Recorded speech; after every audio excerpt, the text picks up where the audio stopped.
Il y a un paradoxe assez amusant en fait dans notre façon de consommer. Personne ne pousse la porte d'un commerce en disant «Bonjour, je cherche un kilo de lien social, s'il vous plaît». Ouais, c'est clair. Ça ferait un peu bizarre en caisse. Mais du coup, c'est exactement la mission de notre exploration d'aujourd'hui. Décortiquer comment des petits commerces de quartier luttent, un peu secrètement, contre l'isolement moderne. Ah oui, et c'est tout le sujet de notre article fraîchement publié d'ailleurs. Exactement. Et en croisant notre article avec cette fameuse étude sociologique du think tank Destin commun, on va voir que les boutiques de jeux de société sont carrément devenues des piliers communautaires. La première étape, comme on l'a écrit dans notre article, c'est vraiment de décentrer le regard.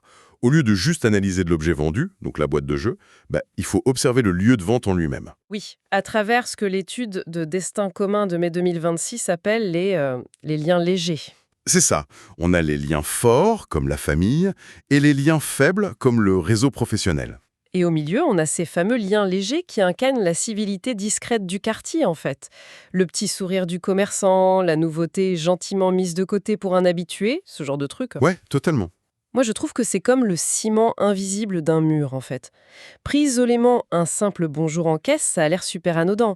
Mais c'est vraiment l'accumulation de ce ciment qui empêche tout un quartier de s'effondrer. C'est une super métaphore. Et cette familiarité, sans intimité, ça construit une confiance ordinaire qui est primordiale.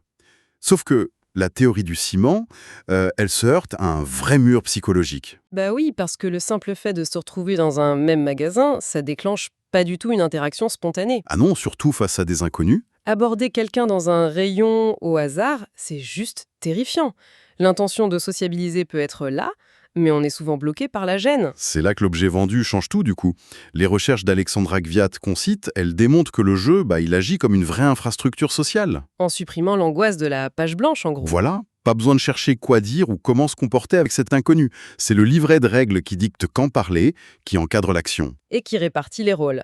L'attention, elle reste confinée sur le plateau, ce qui permet à tout le monde de baisser la garde. Et ça rejoint direct ce qui ressortait de l'étude japonaise d'Actalulogica. Ah oui, cette étude est vraiment fascinante. Grave.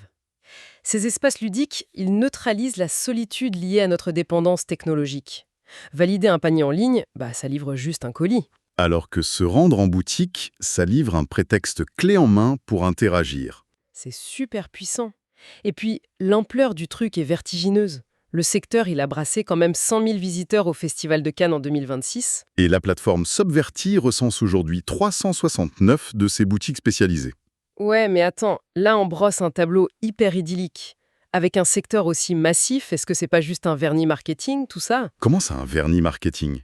Une ruse commerciale bien rodée pour fidéliser les gens et écouler du stock face à la puissance d'Amazon, par exemple. La réalité du terrain, surtout dans les témoignages qu'on a recueillis pour notre article, ça montre un niveau d'hospitalité qui dépasse largement la simple transaction. Ah oui, tu penses à Claire et Clément. Absolument, les gérants de la contrebande de jeux dans l'Ain, ils déploient un travail relationnel qui est totalement invisible. C'est clair, ils mémorisent les prénoms, ils retiennent les licences préférées et ils montent même des événements improbables, genre du speed gaming pour la Saint-Valentin. Voilà, tout ça pour forcer la rencontre. Et cet investissement humain, ça transforme radicalement l'endroit. C'est plus un espace de stockage, ça devient ce que le sociologue Ray Oldenburg appelle un tiers-lieu.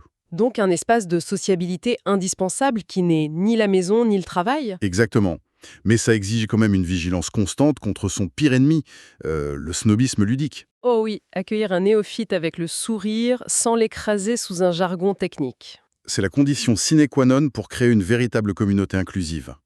Au final, on voit bien que ces ludicaires y transforment le carton en conversation. Ce lien, même qualifié de léger, y pèse extrêmement lourd dans le tissu social. Complètement. Le loisir de table, il réussit le tour de force de recréer des havres d'hospitalité en rendant la rencontre presque accidentelle. C'est fascinant. Et quand on réalise que ce miracle social repose sur des objets en apparence aussi basiques, ça donne un peu le vertige. Quels autres objets banaux ou quelles autres vitrines de nos rues pourraient être subvertis pour forcer des inconnus à s'asseoir, se parler et refaire communauté sans même s'en apercevoir?